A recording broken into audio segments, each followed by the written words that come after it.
This is Undercurrents from UnHerd. I'm your host, Emily Jashinsky. Undercurrents is a twice-weekly show covering the news and ideas that matter beneath the surface. Some of you may know I joined the UnHerd team recently. We've been working for 2 months to launch this very special and very different new show. I went to London, London came to DC, we bought a table saw. Now, UnHerd is all about challenging preconceived notions, about making us think again. So here at Undercurrents, we'll find stories that people aren't talking about, and then we'll also cover the stories that everyone is talking about, but in a way that nobody is talking about them.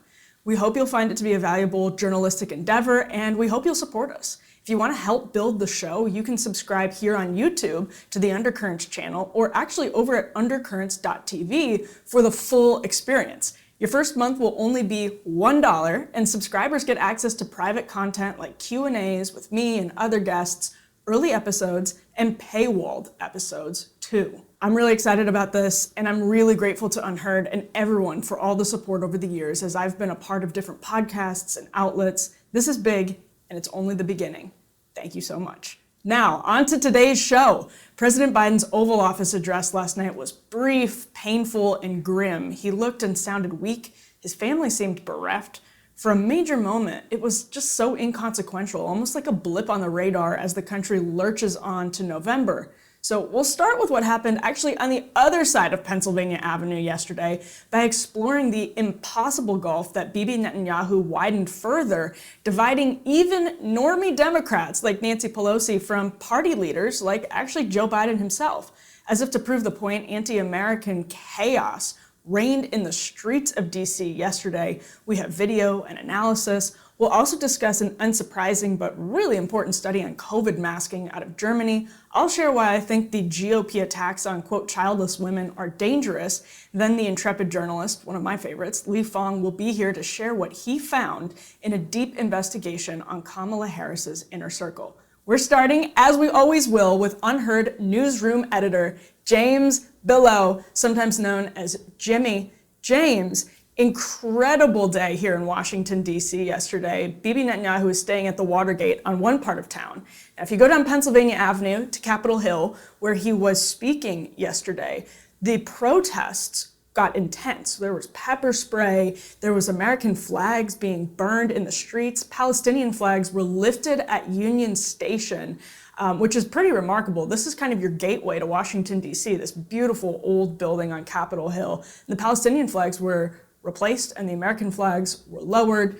Tell us a little bit more about what we saw in D.C. yesterday. Yes, well, this was Benjamin Netanyahu's first visit to D.C. in nearly 4 years. It was obviously the first since the October 7th attack, so it comes at a particularly fraught moment for Israel, his leadership, and D.C. as well. So he was greeted to a lot of fanfare, with the one exception being, as you actually just mentioned, at the Watergate Hotel, where there are reports, as yet unconfirmed, that protesters had dropped a pile of maggots in the hotel. So quite the welcome to Benjamin Netanyahu, but it was a really striking contrast with that and what went on inside the Hill. Now, at times it felt a little bit more like Pyongyang than DC. Netanyahu, and here's a little facts for you, Netanyahu broke the record of standing ovations for a foreign leader in Congress. He got 58 standing ovations during that speech versus 28 in 2015. So it just gives you an idea of just how warmly welcomed he was by some sections of Congress. Now, there was a notable and exceptional minority that did not participate. In fact, 30 congressional Democrats refused to attend, and the few that did, the progressive group, people like Rashida Tlaib, they decided to demonstrate their protests in their own way by holding up a sign saying war criminal. But it was a very tricky one for Democrats to navigate, and as you mentioned, Kamala Harris, she was not in attendance, but Joe Biden received a lot of praise. He's still recovering from COVID. So within the Hill, there was a bit of a divided reaction from that section of the Democrat Party. But much more so was going on outside. And I just want to show you a clip here.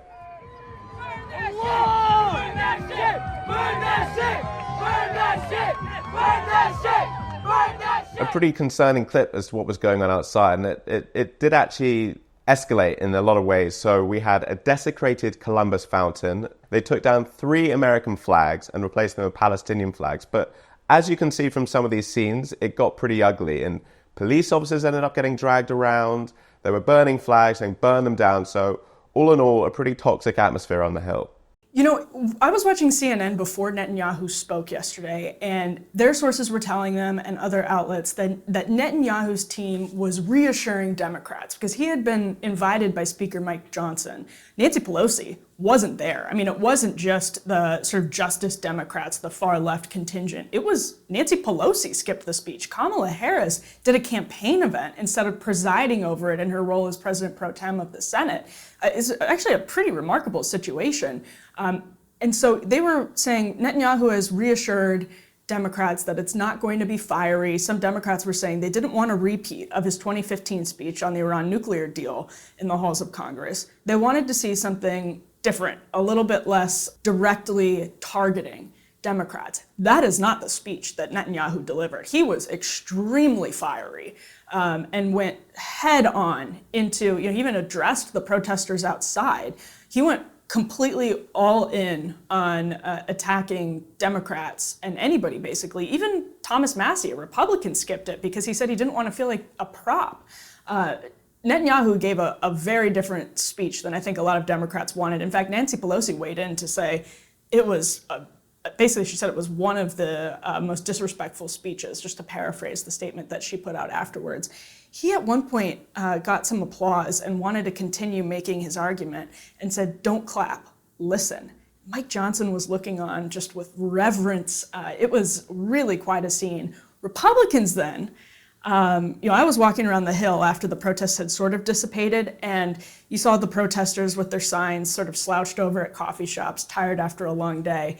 At that point, Republicans descended on Union Station to put their own flags back at the places where the flags had been taken down, to get their own photo ops. I mean, it was just a crazy state of affairs all over this speech. No, and you're right to say that the hold that Netanyahu had over the Congress, those in attendance, was quite extraordinary. And the fact that he had the confidence to say, "Don't clap." I don't think I've ever heard a leader in the Hill say, "Don't clap." I mean, that's usually what they live for.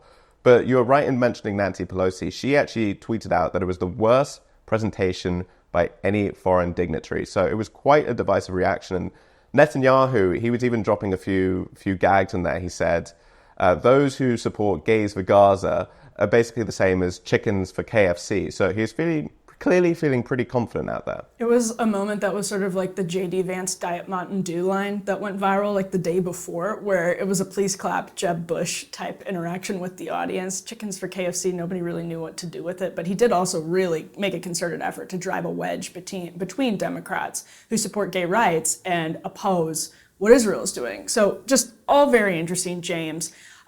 You do have arguably a more important story, though, for us right now, which is boyfriends that are manufactured based on artificial intelligence. I can't think of anything that could be more consequential at this moment in time. And you know what? I'm joking, but as I'm saying it, I'm realizing there's something kind of true about that because this is dramatically changing the way people are dating.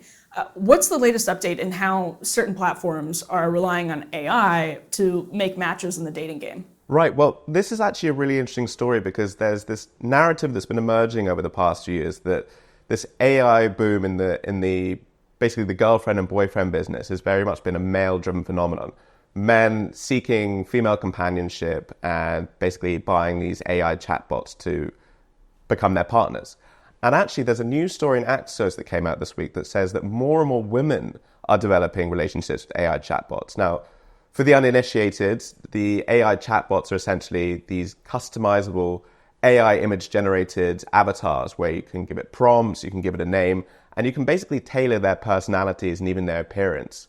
But the interesting thing here is that data from the last 5 years showed that searches for AI boyfriends, not girlfriends, were 13 times higher than their counterparts.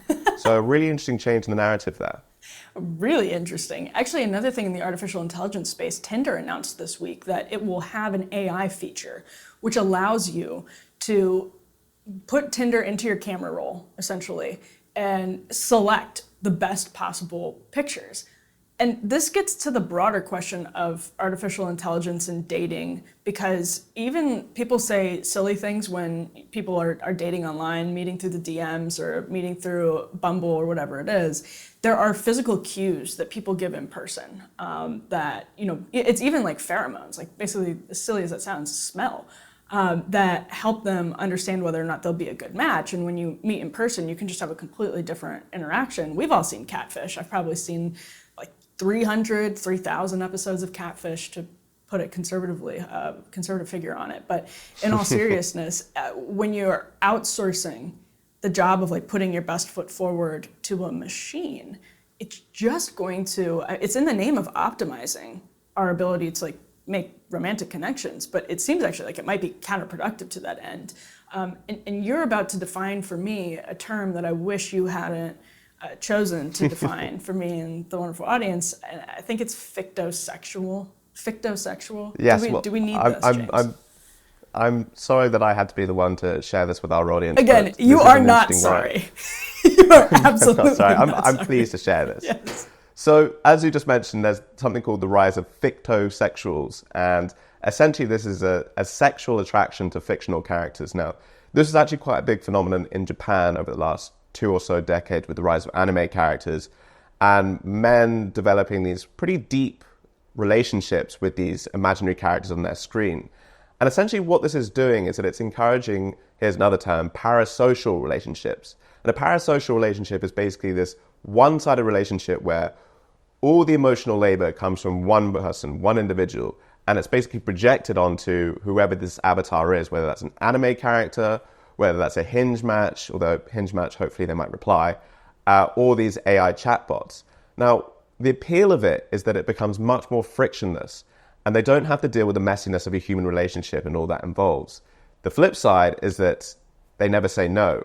And I think that kind of feeds into this almost like safety narrative that's emerged on campus culture, where people want to have that sense of emotional security and they want to be protected from all kinds of harms. And I think that's really what's driving this new phenomenon. I think it's a really interesting one. That's a great point. Yeah, it's the confluence of safetyism and high-tech social life. And I think obviously those two feed off of each other, but when you combine them into something like dating and romance, you realize, I don't even mean this pun, the undercurrent of culture, Western culture, Japanese culture, for example, is being built on really shaky ground, which is people choosing to mate with fictosexual partners, and it's obviously on the fringe right now. Who knows where that goes in the future? There's a quote that haunts me that Susie Weiss reported out. I think it was a couple of years ago now. It was a young man in the UK who talked to her anonymously and said, basically with pornography, online gaming, you can get all of the challenges that you used to get in a real social life. Whether that was hunting and gathering. He's you can get that in gaming with competition as a man. Sex, you can get through porn. You basically don't need to leave your house. You can numb the upset with weed. You can numb it with all kinds of food and candy and booze and whatever, and you can live a simulation. This is a quote from this young person. James, speaking of technology though, such a fascinating trajectory with, I think, what's probably best described as the tech right, a growing faction of people from the Winklevoss twins to Mark Andreessen and Ben Horowitz. Elon Musk is probably lumped into this category too, or best fits this category too. A lot of people in the tech right have not just come out with heterodox opinions on speech or culture, different kind of issues. They're also now, in the wake of the J.D. Vance, who's sort of in this tech right, in the wake of his nomination for vice president on the Republican ticket, taking a ton of fire, very specifically over Trump and Vance. A lot of people in the crypto community in this group, there's a crypto conference happening, I think it's happening right now in Nashville, Republican senators. This is all coming to a head, it feels like. You are right to call it a faction for now. This is a selection of very high-profile individuals, your Musks, your Andreessens, the Winklevoss twins, or the Winklevi, as Mark Zuckerberg memorably called them. And essentially, this group has become a lot more vocal in their support for essentially conservative ideas, and one man in particular, Donald Trump. So Elon Musk, he actually ended up endorsing Donald Trump a few weeks ago, and he was in Washington yesterday as a guest of Netanyahu. Now, he was actually forced to deny reports that he was donating $45 million a month to the Trump campaign. But he has endorsed Trump, and along with other tech investors, so Mark Andreessen and Ben Horowitz.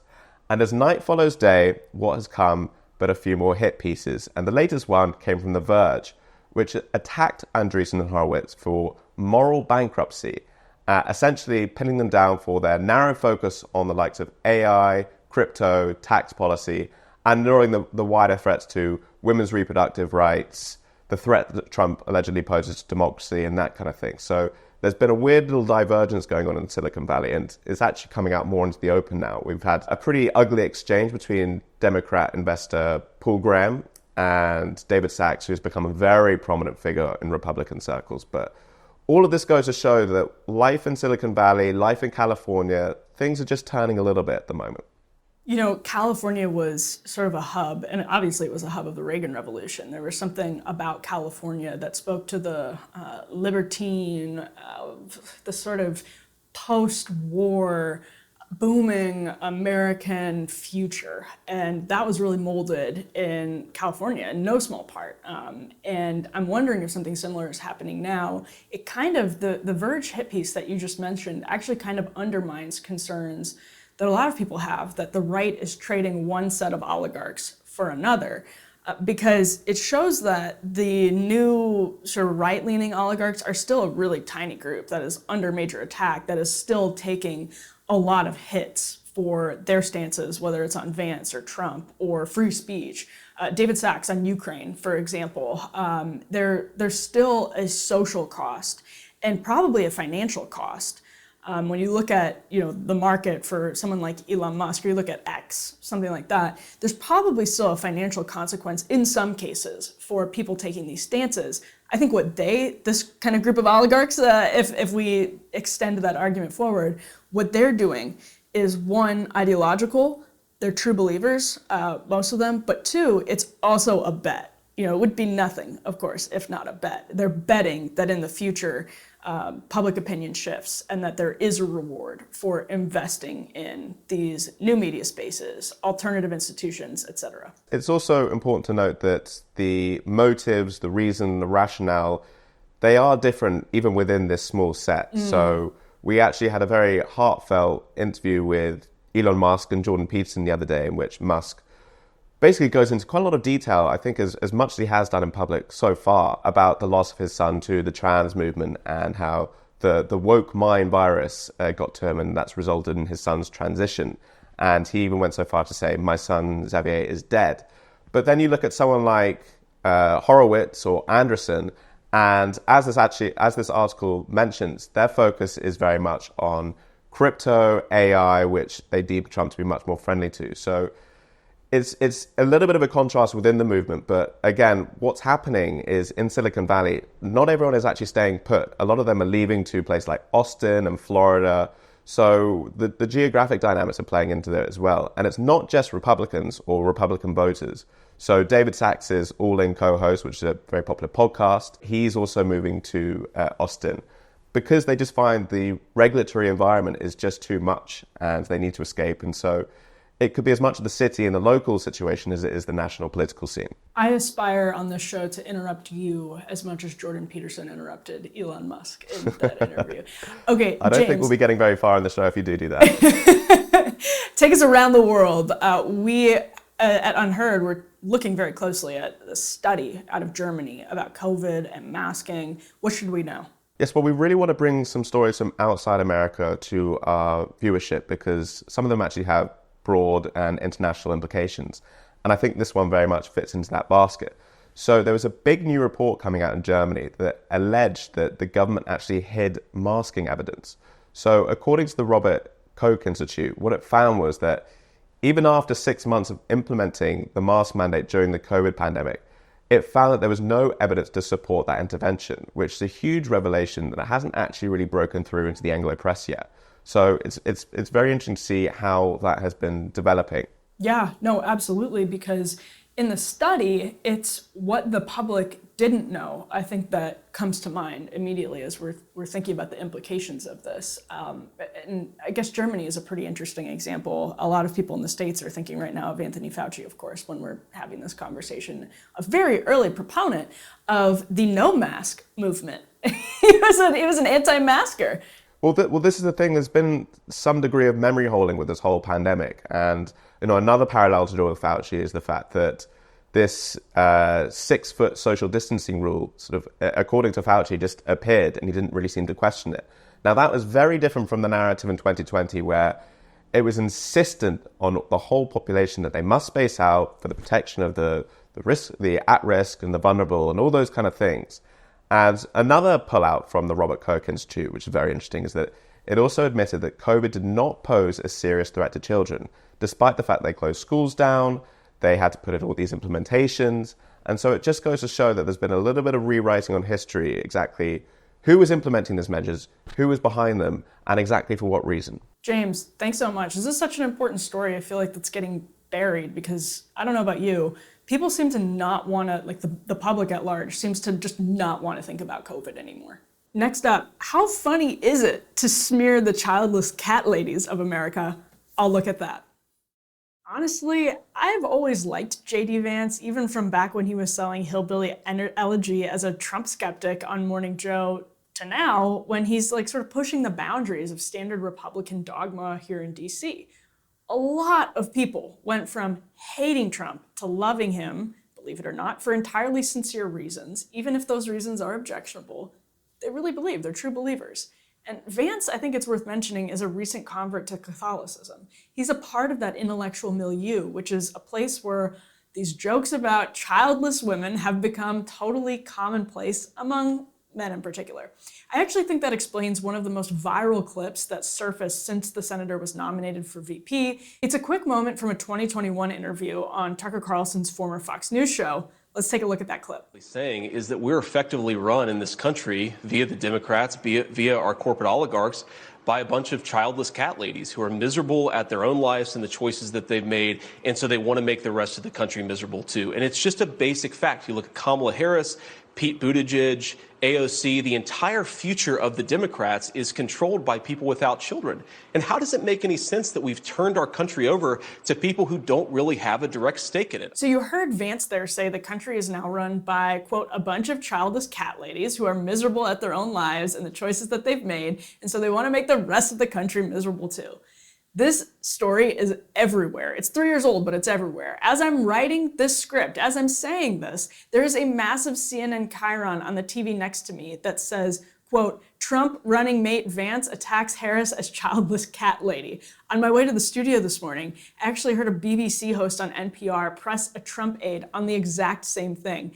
Even Jennifer Aniston, for some reason, criticized Vance on Instagram.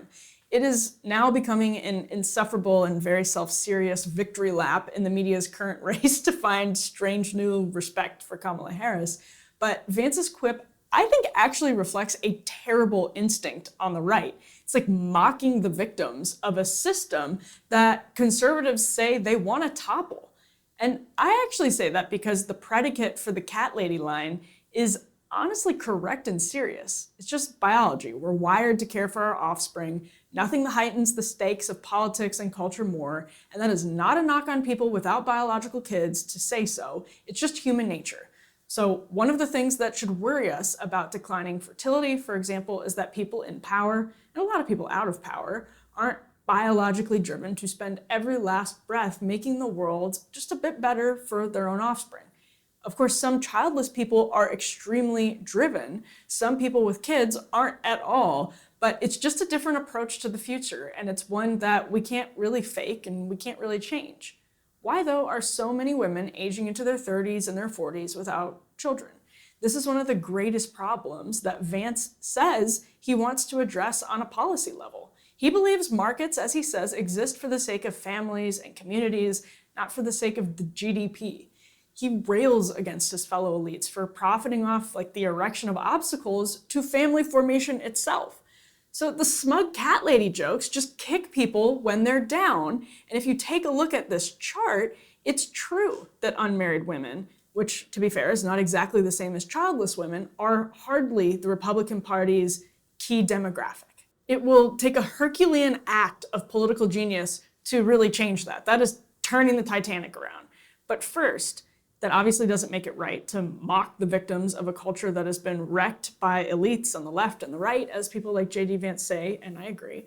And second, over time, the pain of so many women will actually make those women receptive to solutions because they are not hearing those solutions from the left. I don't think Vance is going to repeat this line on the campaign trail very much. While the attacks on him are dumb, it is also dumb to defend the line, which a lot of the right is doing now.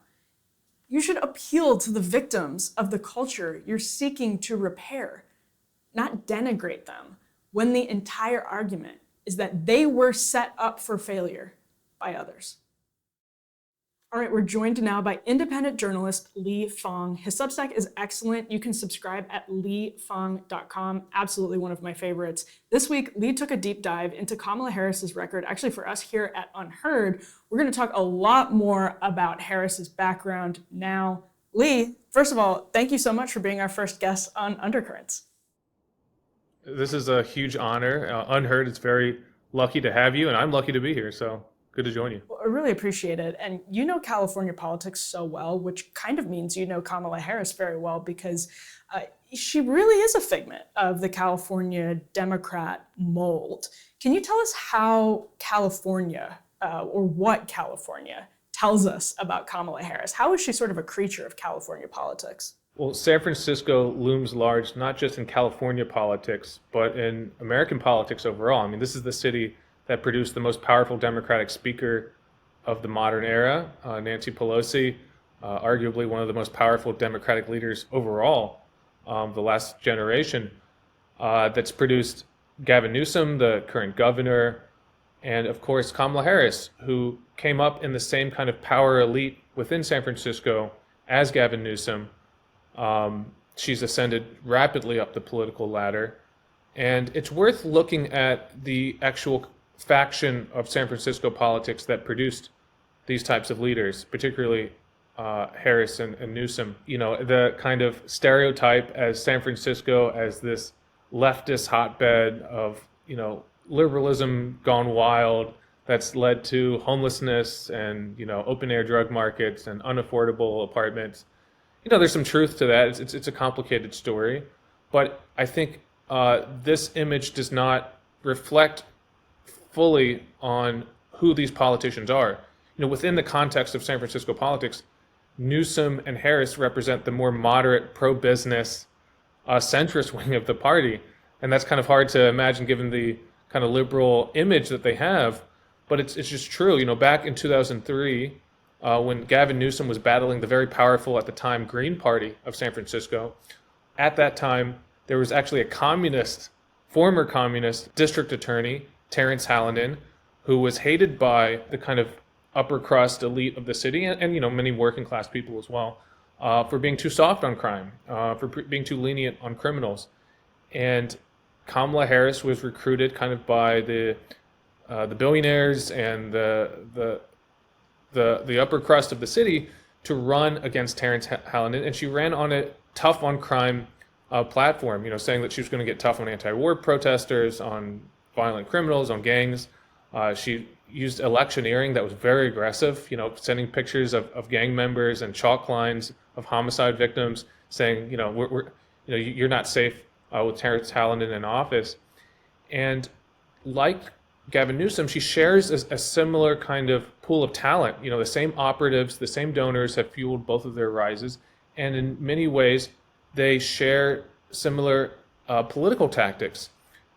Gavin Newsom, as he ran for governor, was very savvy in channeling conservative culture war and kind of injecting himself into the conversation. He ran what appeared to be pro-Trump ads within California to kind of select his political opponent, to kind of get conservatives excited for the weakest possible Republican nominee.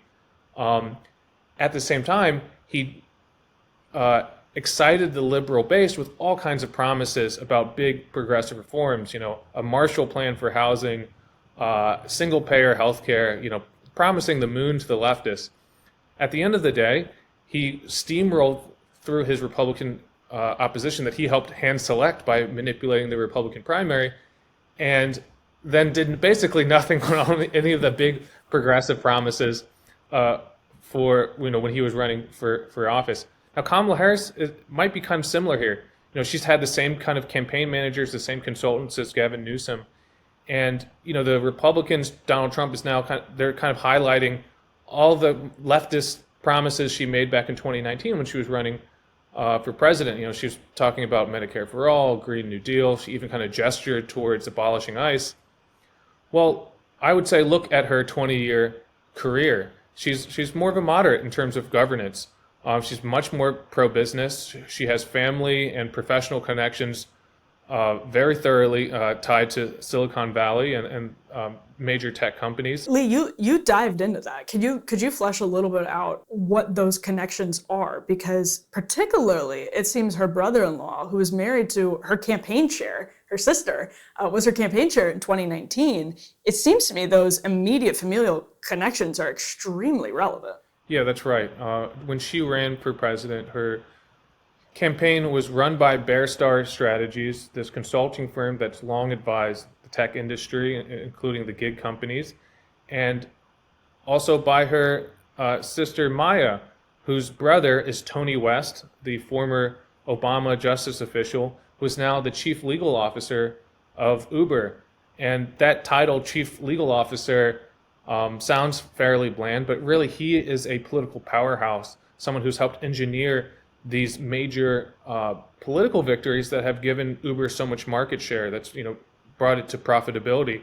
California, one of its largest markets, attempted to give drivers the ability to join a union, to receive minimum wage, to kind of receive other benefits that traditional employees use. And he helped change the California Constitution in a major ballot measure, one of the most expensive political corporate campaigns we've seen in California history, to revoke all of those rights and to basically give Uber everything it wanted and encode Uber's kind of legal demands into the California Constitution. So Kamala's brother-in-law and her campaign consultants were going to war essentially with organized labor, with drivers of rideshare companies.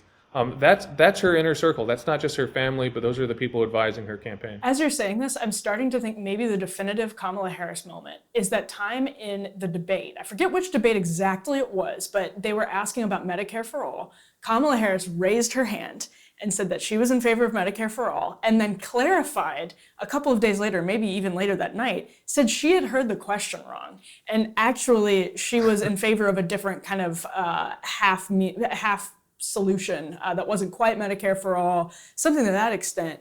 Because this is like a fascinating dichotomy between someone who's close to efforts to actually undermine organized labor, but is also flirting with abolishing ICE.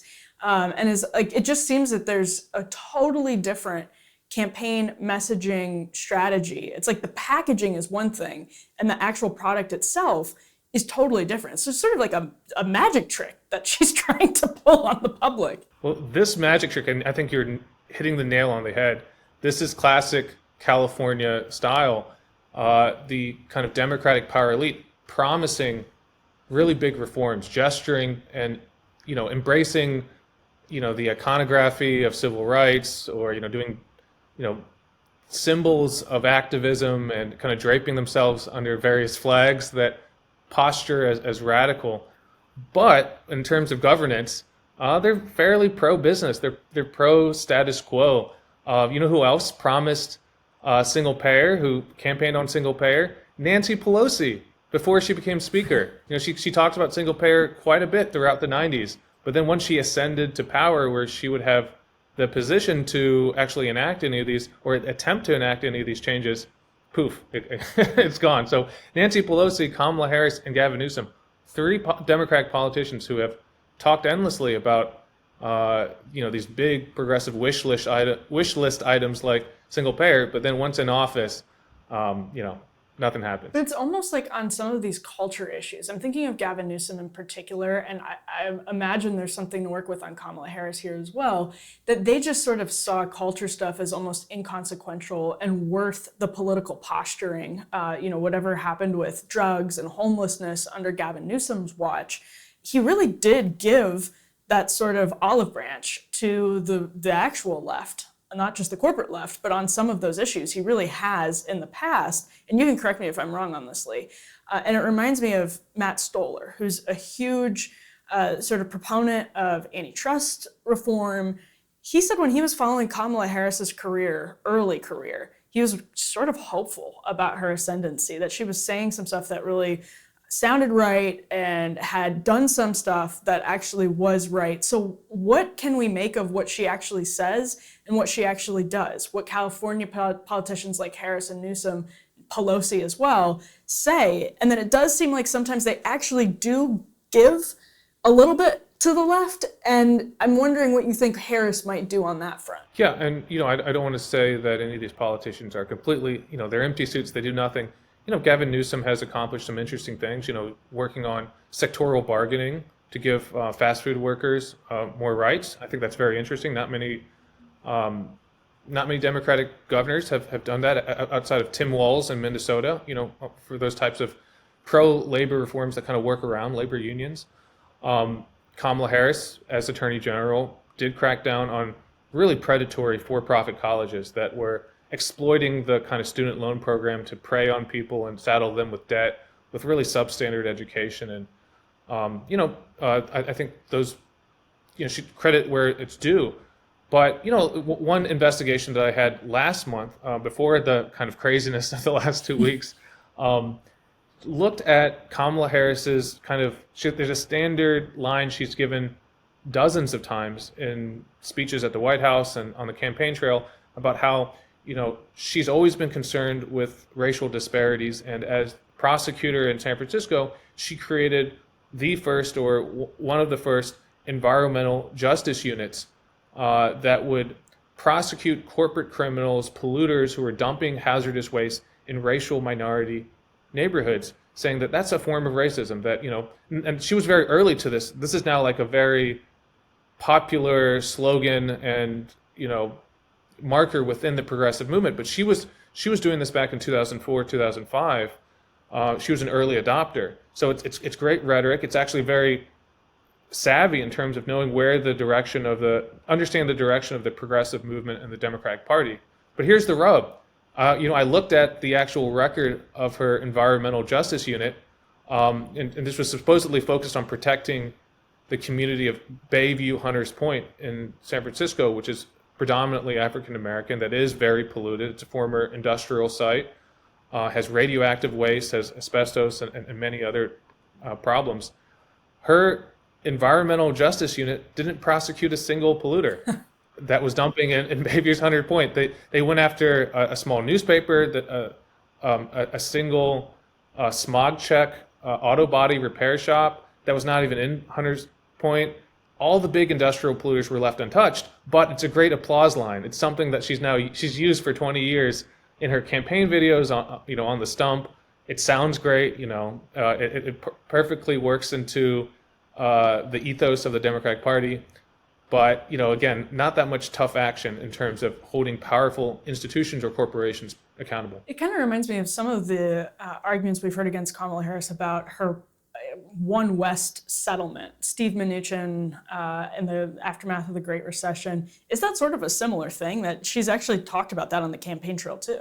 This has been an issue with a lot of powerful Democratic politicians where, they've talked tough on the financial crisis, on the foreclosure crisis. Kamala Harris did kind of lead the settlement process around fraudulent foreclosures.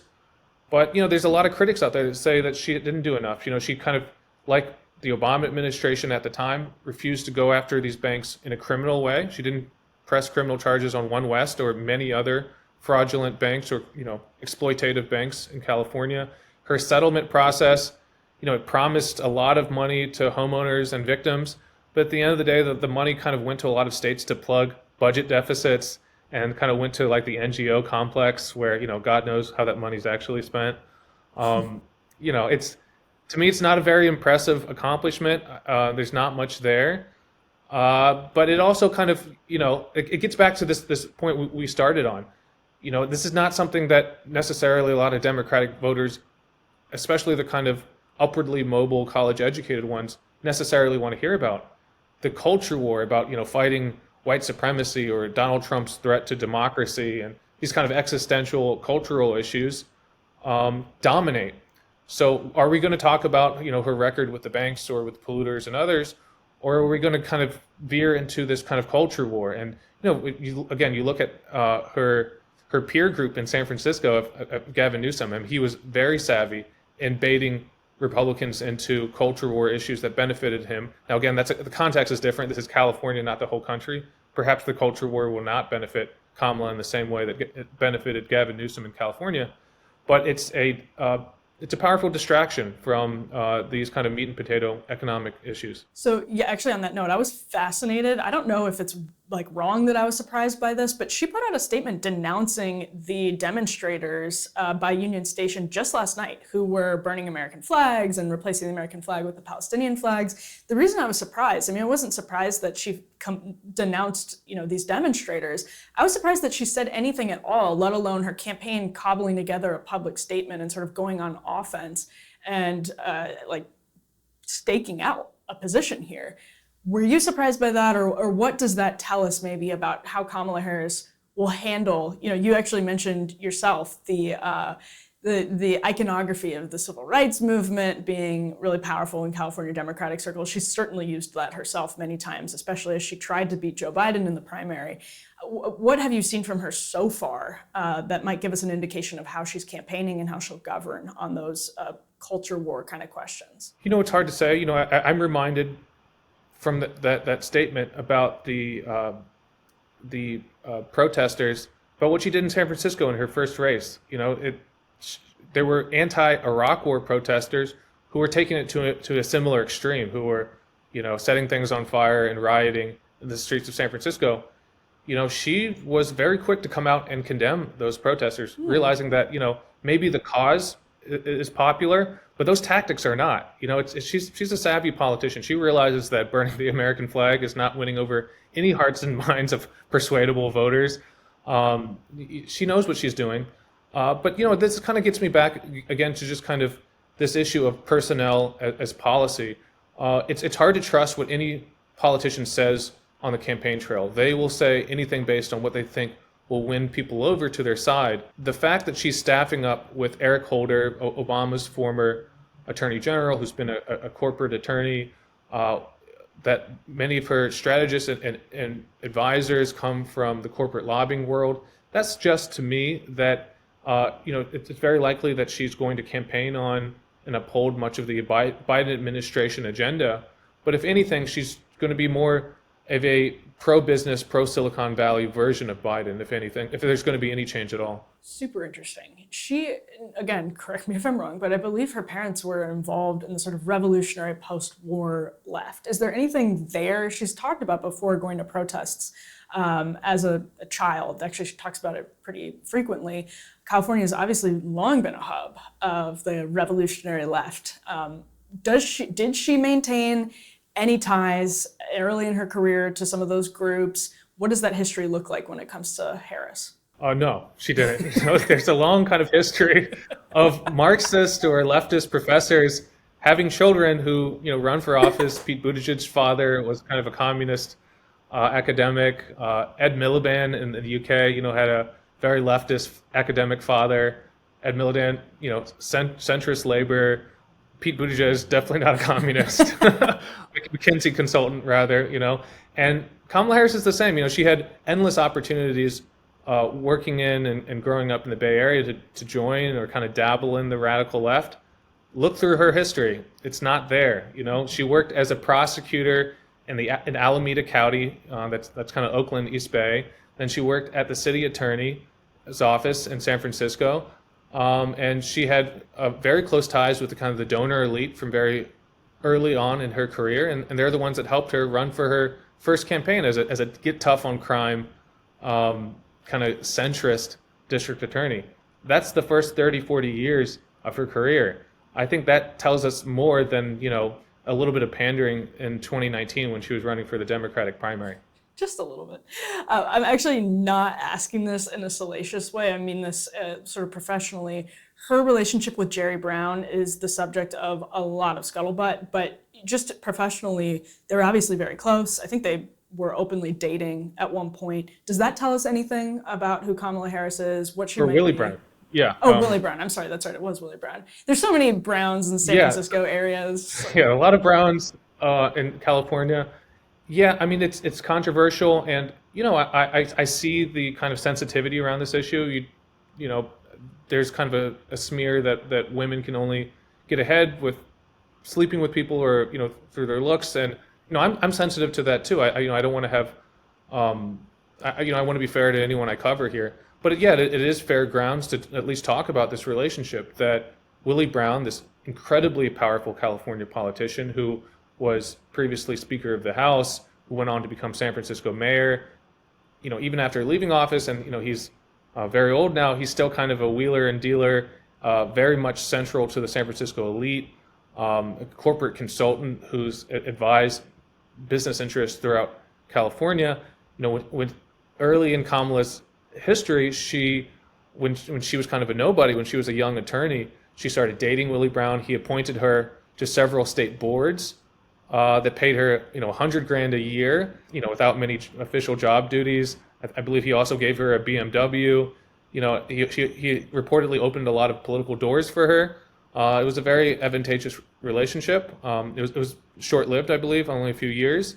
But again, this kind of reminds voters that she's not a radical. I mean, Willie Brown is far from a leftist. He's definitely part of the centrist conservative faction of San Francisco politics that birthed not just Kamala, but also Gavin Newsom and others. Yeah, basically what I'm getting from this is it's impossible to know what Kamala Harris actually believes. Like, I really am coming away from this with no idea. Yeah, I think she's struggled with this, right? Like, she goes through this whole Democratic primary process. She's been vice president. What is she actually known for? Does she have a signature accomplishment? Is she remembered for any trademark policy of the Biden administration? I mean, she's vaguely tied to the border and national security and abortion rights, I suppose. But I don't think any average person, especially not a political nerd like you or I, can tie Kamala to anything. So this is the challenge for Kamala Harris. She's really the one area where she has the most accomplishments. She's unfortunately disavowed. She was getting tough on undocumented immigrants in San Francisco, getting tough on child truancy, getting tough on gangs, but because of the whatever you want to call it, the woke wars or the Trump era leftism of 2018, 2019 Democratic Party, she disavowed her old record. But really, that's kind of her most substantive, meaty record, where she actually produced a lot of results, and that was for a considerable chunk of her life in public office. So what does that leave her with? She didn't pass a lot of bills in the Senate. It's not clear what she will run on this year. In some ways, she's a blank slate. Yeah, and she doesn't have to get through a primary this time around, and there's been a bit of a vibe shift since 2019, 2020 on those issues. So we'll see how she handles her record as a prosecutor going forward. Lee, a couple of just quick, maybe more personal questions. You, again, have covered California politics for a long time. What was it like to report out the Twitter files in the context of being somebody who's so familiar with San Francisco? It seems to me that Twitter was very much, and as you were looking at this, I mean, the left's relationship with the intelligence community, especially in California, is the subject of books like Chaos and all kinds of investigations over the years. For you, what was it like to cover that from the Twitter files with so much access? I mean, it had to have been kind of overwhelming as you were and daunting as you had all the potential of getting through documents ahead of you. I mean, I have a lot of thoughts there, but the top line is that it was weird. I've worked with lots of different sources for inside information. Doing formal record requests, kind of getting them through courthouses, meeting whistleblowers in parking lots and through encrypted services. It's very rare. It's never happened before that the source is this eccentric billionaire that's inviting journalists in to just kind of rifle through the files. It's kind of like, you feel like a bank robber, but really the bank CEO is inviting you in to go. And he's a defense contractor. Right, yeah, there's just so much going on there. Yeah, and it's like, I only had a very small window to look at the documents. It was only 2 or 3 days, or maybe 4 days, and I had a limited number of searches. I was also helping the other journalists there, Michael Schellenberger and Matt Taibbi, with some of their searches. So it was kind of a whirlwind. But it's just incredible. Out of the few searches that I was able to make, I mean, I produced, something like a dozen stories looking at Saudi intelligence officers spying at Twitter, at the FBI and Department of Homeland Security censoring various forms of speech, including even a New York Times journalist, looking at the pharmaceutical industry and how they kind of worked with an NGO and were sending lists of Twitter accounts to censor to Twitter. Under the rubric of saying, hey, we've got to we have to get serious about the pandemic and stop misinformation, disinformation. It was very eye-opening. My only regret is that I did not push harder to stay longer and get more information, because, I don't know if I'll ever have an opportunity like that again. Well, don't beat yourself up. I can't imagine what it was like to have that task. Lee, thank you so much. It was fantastic to have you here. I really appreciate it. I'm so glad that UnHerd has you, Emily, your incredible voice, and thanks again for having me. You're too kind. We'll be right back after this. Thank you so much for tuning in. Let's be clear, you're probably here for Freddie. So if you want more Undercurrents, go subscribe over at the Undercurrents YouTube channel. It's a real pleasure to be here at UnHerd. I love this channel. I loved this channel before I started working here. So I'm with you. I'm a subscriber. Undercurrents will be on its own channel, Undercurrents, and you can also subscribe to all kinds of content at undercurrents.tv, subscriber-only episodes, subscriber-only Q&A, early access, all that good stuff is over at undercurrents.tv. It's only $1 for your first month, so tune in there. Make sure to subscribe to the Undercurrents channel, and I'll see you back here soon.